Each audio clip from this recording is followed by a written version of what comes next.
What is happening, YouTube? Been a little while, but we just had E3, and I had to do a video about that. So here we go. Overall disappointing. I'll just get that out the way. Overall, E3 was disappointing. There's a couple gems, there was a couple good announcements here and there. This video is specifically going to be about Nintendo, their E3, since I'm a Nintendo fanboy. This is more or less a Nintendo channel. So let's get into it. I'm going to go over their directs out of order. It's not going to be in order. So here we go. Xenoblade Chronicles 2 expansion pass. That is happening. So they're going to add Xenoblade Chronicles 2 Torna, the Golden Country. They've live streamed it a little bit today, and they showed that there's Shulk and Fiora, but during the actual live presentation, they didn't really cover it too much. None of the games really got covered except Smash, but don't worry, we'll get there. But yeah, I mean, Xenoblade Chronicles 2 is fun. I'm kind of at a wall with the game right now, and when I hit a wall with Xenoblade, it happened in the original too. When I hit a wall with Xenoblade, I drop it for months, forever. So that happened to me. So we'll see when I get back into the game. But I mean, it looks good. Super Mario Party is happening, and it looks like Nintendo finally got the Mario Party formula right. For those of you that don't know, Hudson Soft was a third-party developer that made all of the previous Mario parties. All of the old Mario parties that you enjoyed, I guarantee you, were made by Hudson Soft. Nintendo started making Mario Party at 8. It was either 8 or 9, whichever one first incorporated the giant cart that everyone travels in together. That was Nintendo. That was Nintendo's doing. That was not Hudson Soft, because Hudson Soft, I believe, died out as a company, which is also why I have not seen a new Bloody Roar, and I miss that series. I want Bloody Roar. Anyways, so this is the first Mario Party that Nintendo looks like they got right. They finally got rid of that damn cart system. But still no online. I know Nintendo is just like Mario Party is a couch game. You play with your friends, you get people over. And while yes, that is true, that is not a reason to not include online. That's not an excuse to just be like, we're not incorporating this very standard feature nowadays just because we feel it's better played with people next to you. Yes, that's true, but that doesn't mean you have to take away the option, not give us the option in the first place. Honestly, at the same time, that's kind of to be expected. Nintendo just does Nintendo shit sometimes, and there is an example. The first game they showed actually was Daemon X Machina, so that was a really cool looking game. Mech based. Apparently it's really inspired by some game I can't think of right now. It was a game I never played before, so I can't really say, but when I first saw it, my first impression was the art style reminded me of like mech portions of No More Heroes, and I thought maybe that's what it was for a second. And then I started to think of, like, maybe it's a new custom robo. Daemon X Machina is what it is. Looks good. I will be looking forward to seeing more of that. Don't know exactly. I'm not sold on it quite yet. But, I mean, I'm leaning. My leg's over the fence. I'm on the fence, but my leg's kind of over. Looks good. Looks good. Next thing I want to talk about, Fire Emblem, my guy. Oh, my dudes. Fire Emblem. It looks so beautiful. No, but for real, it looked good. So it looks like going back to, bit more classic, bit more to the roots of Fire Emblem. It did not look like they were catering to the Fire Emblem Awakening and the Fire Emblem Fates people. Thank God it was not doing that. I saw weapon usage up in there, so weapon usage and weapons breaking looks like it's back. It's more cinematic battles. Again, for me, nothing's ever going to compare to the 2D sprites and just how ridiculous and over top some of those animations were. It's never going to happen again. But I do like how, for the battle sequences, it looks, you actually have the army surrounding you. So it feels like you're actually, in a war on a battlefield and not just like this small group of ragtag assholes going around and, slapping shit out of everything. So that was really cool. There was no waifus thrown in my face, which I'm taking as a positive sign right now. Not saying it's not in the game, but it might be there, might not be there. But it was definitely not, shoved in my face during the trailer, which is good. And I think Fire Emblem, it's called Fire Emblem Three Houses, comes out next year. And aside from Smash, this was like the main game for Nintendo, I guess. It was like 2-3 minute trailer. Honestly, not a lot of time, but compared to everything else, it was a lot of time. Another game they had in the presentation was Overcooked 2. I don't really care for it.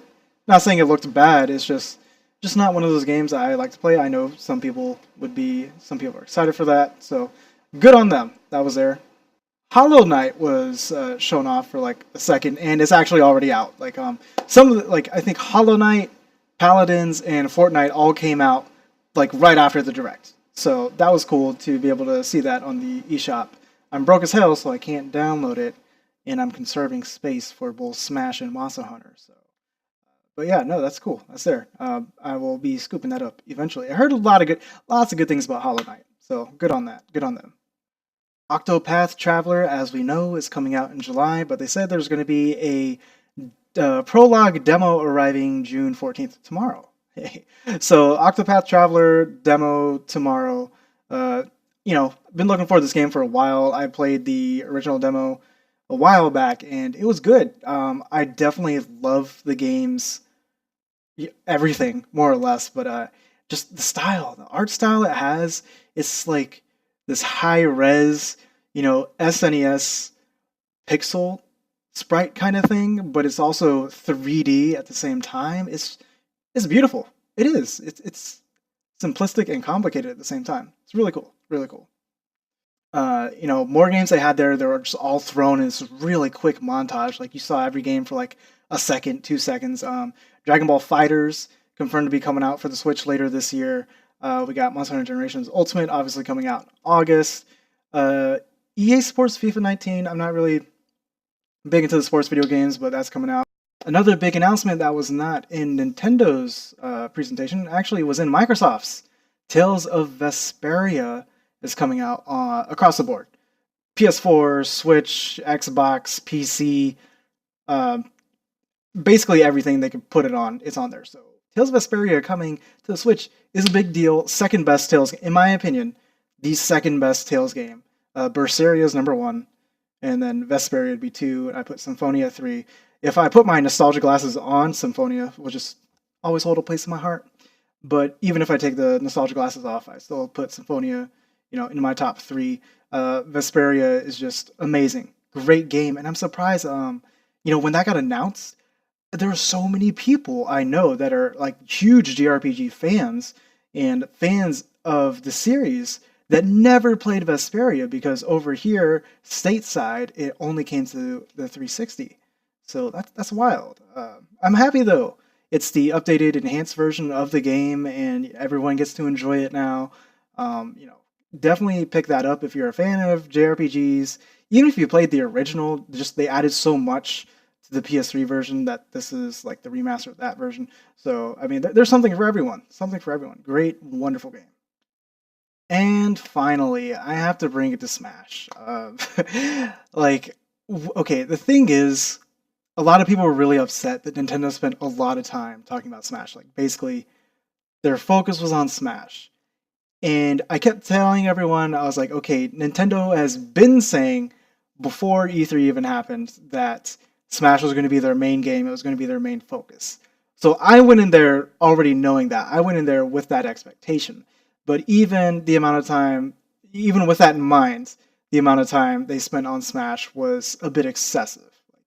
Really excessive. I feel like there's a couple big announcements they could have had in their Nintendo E3 Direct, and they could have left a lot of that stuff for the Treehouse. Like, obviously, just the reveal trailer of everyone being in the damn game and the mechanical changes that they went over, I felt like it was... The whole Nintendo Direct was really well paced at that point. But once they started showing videos for like each and every fucking character, as big of a Smash fan as I am, I mean, I loved it, I enjoyed it, but it, like, the other side of me was thinking to myself, was like, if you're not a Smash fan, this has got to be pissing you off. And even though I'm a huge Nintendo fanboy, I could feel the pacing really starting to fall off at that point. as far as like the Nintendo Direct and the momentum. So I do feel like there's like some of the bigger announcements for Smash Bros. Ultimate that should have been left there, were fine, did not break the pacing. I feel like that should have been there. I feel like a lot of the real small details, a lot of the smaller stuff should have been saved for either like a specific Smash Bros. Direct that they could have had like literally any time after that, or for the Treehouse. What else do I feel like? If they did that, they could have talked about some of the other games a bit more. Um, Overall, there was no surprise for Nintendo at E3. There was no big surprise. I mean, Daemon X Machina is really the only game that like wasn't, as far as I know, was not announced before E3. It was really the only surprise they had. It looked good. Obviously, there was like no real details about it, but everything else has been announced. We've already like at least we're aware of it, seen it coming. Like there's just no big surprises, and there's a lot of games that were just MIA. A lot of games that just weren't there. There was no Yoshi's Woolly World Part 2 Electric Boogaloo. There was none of that. There was no Metroid. F-Zero is still a dead franchise apparently. Like at least Star Fox got a chance in this third-party game, which looks like a natural evolution of a Star Fox game. Like that's crazy. That's crazy. But anyways, yeah, a lot of MIA games, just a lot of franchises that are still dead, apparently. That bothers me. So overall, that's one of the main reasons why I'm saying overall this E3 was disappointing. Because even though I'm specifically talking about that for Nintendo, that kind of applies to more or less everybody's E3. Because like a majority of the games we already knew about were already announced. Some of them we've already seen footage of. There are no surprises. I won't say there was no surprise. There's just very few big announcements, big new announcements, new surprises, stuff we didn't see coming. It just didn't happen. It was more or less just, pretty straightforward.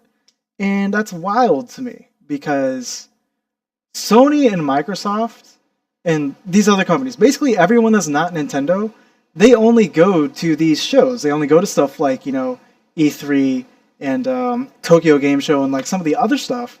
This is like their only time throughout the year, a couple times throughout the year where they announce things. Whereas Nintendo, I can kind of see because they just announce Nintendo Directs whenever the fuck they feel like it, and then they'll just put out information at their own pace. I still wish they just had more surprises and touched on the games that even though they talked about how Metroid and Yoshi, the reason why they didn't talk about them is because they're not coming out within like the near future, right? So even then, I would still have liked to had more information, as some update, something, instead of just pretending like the games don't exist. Oh yeah, Pikmin 4. They've said that game was practically done like years ago, and that thing's not non-existent. So there was overall just a lot of stuff where they just dropped the ball. And I'm going to be 100% honest, if I was not a huge Smash Bros. Fanboy, then this would have been a terrible E3. If you didn't like Smash Bros. And you didn't like Kingdom Hearts, this was a really terrible E3 for you. And I'm sorry. I am sorry. I feel bad. I feel bad for you. I apologize. But yeah, so overall, not Nintendo's worst E3 though. It's definitely not the worst. We've seen worse. We have seen worse from Nintendo, but it's very disappointing overall, to be honest. Yeah, if you are not a huge Smash Bros. Fan like me, this is very. Even though I am a big Smash Bros. Fan, it's still pretty disappointing just because the lack of, like I said, the other games, the other announcements. Maybe I feel like Nintendo just could have cut that Smash Bros. Portion short and maybe talked to the Starlink people and been like, "Hey, can you save that? Can you save that for our Direct?" So, that would have been a big thing to have in the Nintendo Direct, but I don't know. Yeah, it's just a really weird E3, disappointing all around. So, but then again, what would I know? I'm just some guy on the internet.